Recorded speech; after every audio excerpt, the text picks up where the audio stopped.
to add a poll to a Zoom meeting. So log into your Zoom account, go to Settings, and then click on In Meeting Basic, and it'll scroll down for you. Scroll down a little farther, and you'll find Polling. So add polls to meeting controls. Make sure that's turned on. And then once you go back to your meeting, so let's see, I'll try and choose one. I don't think I have a poll set on this one. So click on the meeting to go in there to edit it. Scroll down, and then it'll probably say something like this first time through. You have not created any poll yet.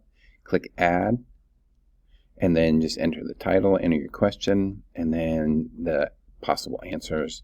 Can they answer just once or answer multiple times? So that's what it looks like if you're adding a brand new one. And then once you've done it once, when you look at it the second time, it'll already be there, and you can just edit the poll and just change it to whatever you want your new poll to be. You can add more than one if you want to also. So that's just a quick how to put a poll in a Zoom meeting.